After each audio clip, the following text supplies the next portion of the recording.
Saint-Esprit comme promis, et sur la terre, on pouvait voir l'épouse de Jésus-Christ. Elle ne pouvait apparaître qu'après la mort de Jésus-Christ. Et Jésus pouvait dire, ça c'est l'église que moi je bâtis. Les portes du séjour des morts ne prévaudront point contre elle. C'est-à-dire, ils ne la vaincront pas. On a essayé de tuer les croyants au cours des âges, mais l'église a subsisté. Il y a toujours un fion qui a résisté jusqu'à ce dernier réveil pour que nous puissions retourner à ce que Dieu avait établi au commencement. Et quand l'église sera rétablie complètement comme elle était au commencement, sur la même foi, les mêmes expériences, alors Dieu achèvera son œuvre comme il l'avait commencé. L'église a débuté par une puissante action de l'Esprit et à la fin, avant que nous puissions aller dans la gloire, une puissante action de l'Esprit sera dans l'église, à tel point que les actes des apôtres que nous lisons seront visibles encore devant nos yeux et l'enlèvement aura lieu. Nous irons à la rencontre du Seigneur dans les airs. Vous qui entendez sa voix maintenant sur la terre, vous serez aussi à même d'écouter sa voix lorsque la trompette retentira et la voix dira, montez ici. Et nous irons à la rencontre du Seigneur et nous amènera dans la maison de son Père. C'est pourquoi nous n'avons pas de cité permanente ici-bas. Aujourd'hui, on peut dire Vatican, c'est la cité éternelle. Moi, j'ai dit, c'est faux. Toutes les villes de la terre seront détruites. Lisez Apocalypse chapitre 18. Mais la nouvelle Jérusalem ne sera jamais détruite. Elle ne connaîtra jamais de tremblement de terre. Elle ne connaîtra jamais des inondations. Nous avons vu comment les inondations ici à Genoa, comment ça fait des ravages. Mais quand nous lisons des catastrophes qui doivent encore venir, parce que quand nous lisons dans la Bible, on dit que ce n'est que le commencement des douleurs. S'il y a un commencement, il doit y avoir une fin. Mais avant que la fin ne puisse venir, le Seigneur t'appelle, le Seigneur m'appelle. Il faut que nous puissions être prêts lorsqu'il reviendra. Que le Dieu d'Abraham, d'Isaac et de Jacob vous bénisse tous. Je crois bien que vous avez saisi. Nous pouvons prier. Avez-vous besoin qu'on se souvienne de vos prières? Par respect, mettons-nous debout. Et quiconque est touché dans son cœur, qui a réellement besoin qu'on se souvienne de lui en prière, pendant que nos têtes sont inclinées, nos yeux fermés, il peut simplement lever sa main. Et nous allons demander à Dieu la grâce de le soutenir. Seigneur, notre Dieu, dans le glorieux et saint nom de ton Fils Jésus-Christ, nous voulons recommander nos frères et nos sœurs entre tes saintes mains. Regarde les mains qui sont levées, les personnes qui ont été touchées dans leur cœur. Ils ont besoin de toi. Secours. Là où ils ont fauté, pardonne. Là où ils sont en prison, brise les portes de prison. Libère tes enfants. Que l'amour de la vérité, l'amour de Dieu, soit ancré solidement dans leur cœur et qu'ils se débarrassent de tout mensonge et de toute fausseté et des interprétations que les hommes ont emmenées. Car au commencement, n'étaient pas les interprétations, au commencement était la parole. Amen. Seigneur notre Dieu, bénis ces jeunes gens, ces jeunes filles, ces jeunes garçons qui sont ici aux études, mais tu veux entrer dans leur vie.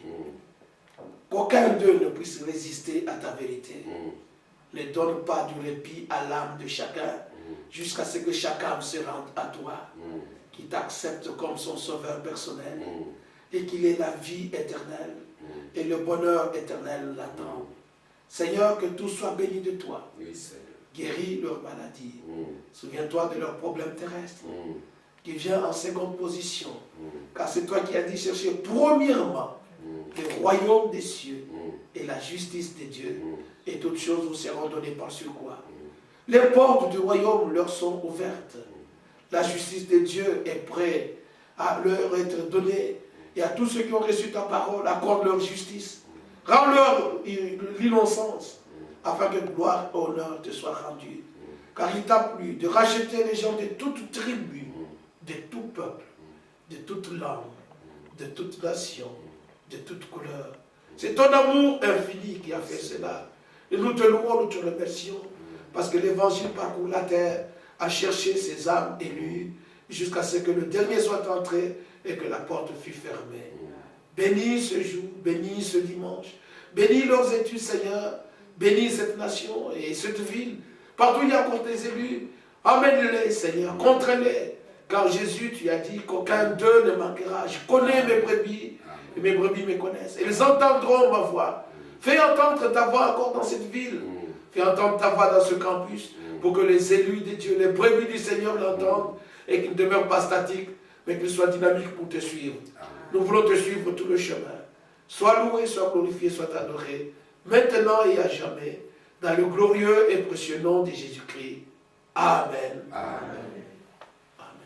Nous pouvons nous asseoir.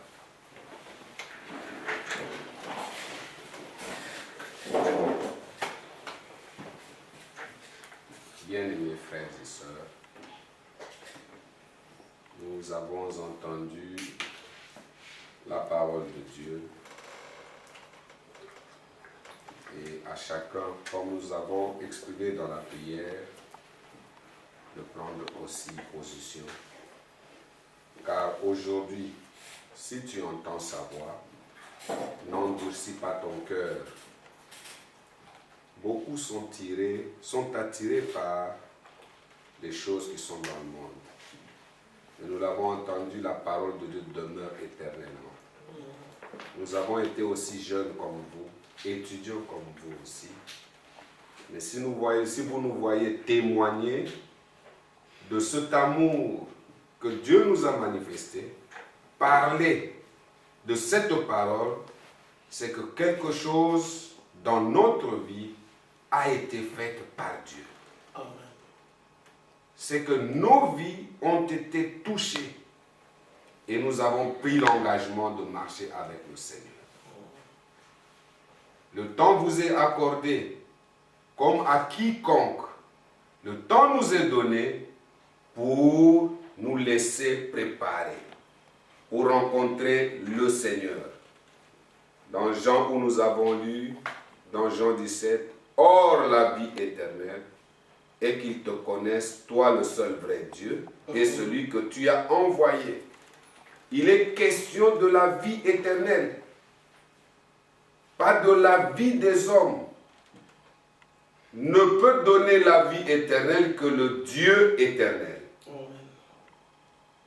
Ne peut vivre éternellement que celui qui a reçu cette vie en lui. Alléluia. Amen. Et nous avons besoin de cette vie. Ce corps prendra fin. Il sera détruit. Mais celui qui a la vie éternelle de Dieu en lui demeure éternellement. Je voudrais lire une parole que mon frère a fait allusion. Nous prenons dans Jean chapitre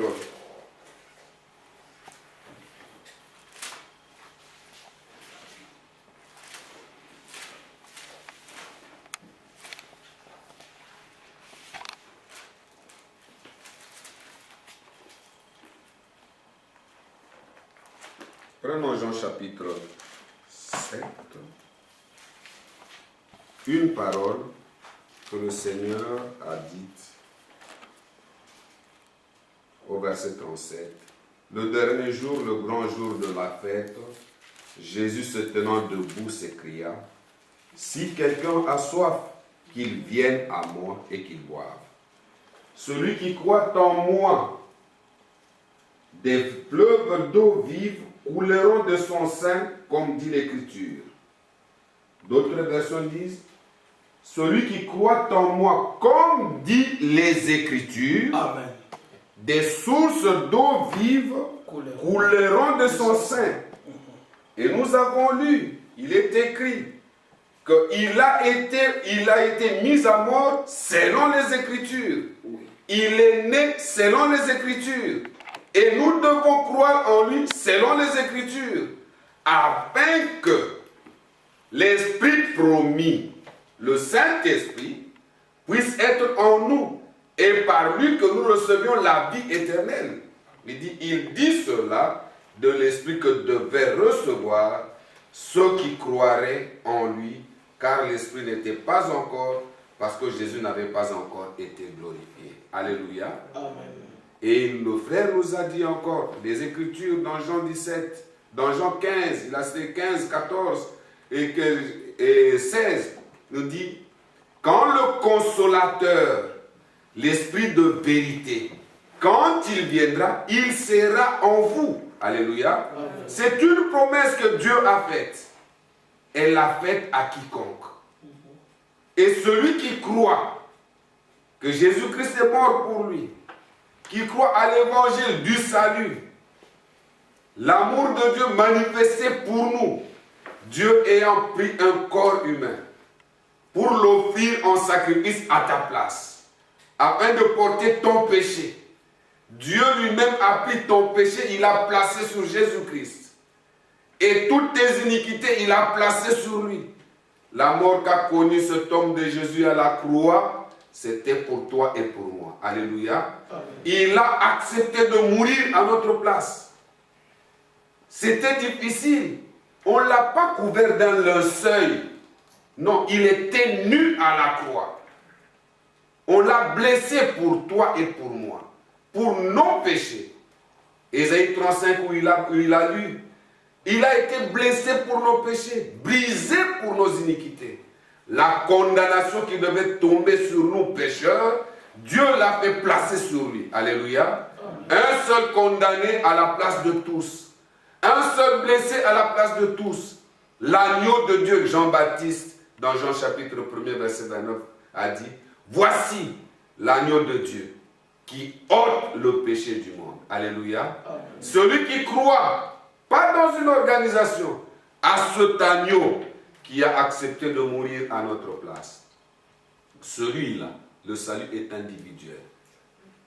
Celui-là, comme nous sommes ici, celui qui croit, il a la vie éternelle. Amen. Oh, quelle merveilleuse occasion nous est offerte encore aujourd'hui. Dieu appelle et il dit, celui qui croira et qui sera baptisé. Ce jour-là de Pentecôte, quand la promesse de Joël s'est accomplie, le frère nous a dit 40 jours et 10 jours après, c'est plus de 10 jours, ça faisait 50. Regardez, quand la promesse s'est accomplie, ils se posèrent la question, que devons-nous faire? Il a dit, répentez-vous. Tournez le dos à la désobéissance dans laquelle vous avez été. Venez maintenant à Dieu et à sa parole. Croyez Dieu, croyez sa parole. Il a accompli des merveilles pour nous. Acceptez-le dans votre vie, car il est votre sauveur. Que ferons-nous? Répentez-vous. Et que chacun de vous soit baptisé au nom de Jésus-Christ. Alléluia. Amen. Regardez, le baptême n'était pas administré dans les titres. Mais le baptême a été administré dans le nom, parce qu'il a été dit, celui qui croira et qui sera baptisé au nom. Regardez très bien, le nom est au singulier. Le même nom qui est le nom du Père, le même nom qui est le nom du Fils, le même nom qui est le nom du Saint-Esprit. Alléluia. Regardez très bien. Et ce jour-là, Jésus-Christ, Jean 17, il dit, je leur ai fait connaître ton nom que tu m'as donné. Le Fils a porté un nom qu'il nous a fait connaître. C'est le nom de Jésus-Christ. Et c'est dans ce nom que le baptême est administré. Comme il a dit dans Actes chapitre 8, l'eunuque éthiopien, avec lui, avec Philippe, ils entrèrent tous deux. Le baptême, ce n'est pas l'aspersion. Le baptême, c'est l'immersion. Et c'est conformément à la mort de Jésus-Christ. Avec lui, nous avons été crucifiés et nous avons été ensevelis. Par l'eau du baptême, nous témoignons que Jésus-Christ est mort pour nous à la croix de Golgotha. Nous avons été aussi conformes avec lui dans sa mort. Et c'est un engagement d'une bonne conscience que prend le croyant de marcher avec le Seigneur. Alléluia. Amen. Puisse le Seigneur, par sa grâce, se saisir de chaque cœur. Bien-aimés frères, aujourd'hui, si tu entends sa voix, n'endurcis pas. Nous avons vu des jeunes, nous étions aussi jeunes, si nous pouvons parler. Parce que nous étions si jeunes. Nous avons cru jeunes. Nous étions aussi étudiants. Moi, je me rappelle, quand j'ai cru, j'étais étudiant. Puisse le Seigneur qui nous a fait grâce de vous bénir tous. Amen. Et de prendre en charge encore, comme mon frère l'a dit dans la prière, la vie de chacun. La réussite, c'est avec lui. Même dans les études, c'est avec lui. Nous en avons le témoignage. Que Dieu vous bénisse et que Dieu vous comble encore davantage. Nous sommes toujours prêts. Lui, moi j'habite la France, mais lui, il vient de loin. Nous sommes toujours prêts. Parce que c'est le travail que Dieu nous a donné. En dehors du travail civil qu'on peut avoir, c'est le travail que Dieu nous a donné de dire aux hommes, aujourd'hui, de se réconcilier avec Dieu. Que Dieu vous bénisse. Amen. Car il était en Jésus-Christ, réconciliant l'homme avec Dieu. Lui-même. Que Dieu vous bénisse. Nous sommes à la fin de notre culte. Nous pouvons incliner nos têtes pour juste remercier le Seigneur. Grand Dieu redoutable, Dieu de notre paix et de notre salut. Merci pour les cœurs que tu as disposés et pour ta grâce que tu as faite, Seigneur. Que dans cette ville de Pise, que ta parole soit proclamée, particulièrement dans cette résidence universitaire. Seigneur, nous t'en sommes reconnaissants pour ces âmes que tu as tirées. Seigneur, que ton nom soit glorifié. Car là où 2 ou 3 sont réunis en ton nom, tu es au milieu d'eux. Seigneur, merci pour ta présence. Et le reste t'appartient, Seigneur. Toi seul qui as accompli cette œuvre, dirige nos cœurs vers ton amour et vers ta patience. Incline les cœurs à l'obéissance et à la soumission de ta parole. Que ton nom soit glorifié. Au nom de Jésus-Christ, nous t'avons prié. Amen. Amen. Que Dieu vous bénisse. C'est le frère Eli Pongo. Et moi, c'est le frère Franck Tentoula. Que Dieu vous bénisse.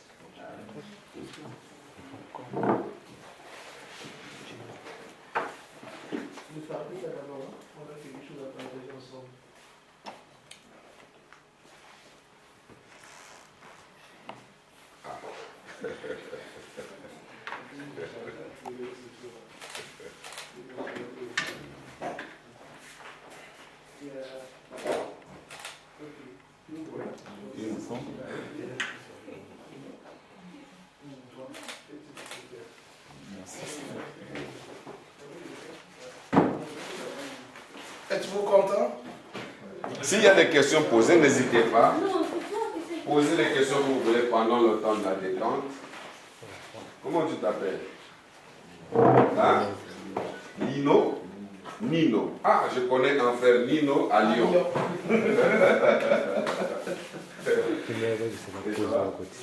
Michael. Je connais un autre frère, Michael, à Grenoble. Il y a un petit machin de pause. Il y a toujours un machin de pause. Ah, énorme. Et l'homme. Ah, ça c'est la première. Ça c'est la première. Bénédicte. J'ai une fille qui s'appelle ma nièce. Et je connais aussi une soeur qui s'appelle Christian. Ça. Emmanuel. On connaît encore un autre Emmanuel à Bruxelles. Paul, hein? Oui. Même en Belgique, encore un autre frère.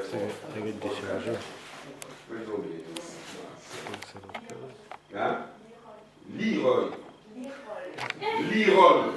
Ah, c'est compliqué à prononcer. Leroy. J'ai cru que le frère en Leroy. Leroy. Jennifer. Ok. Que Dieu vous bénisse. Vraiment, nous sommes contents.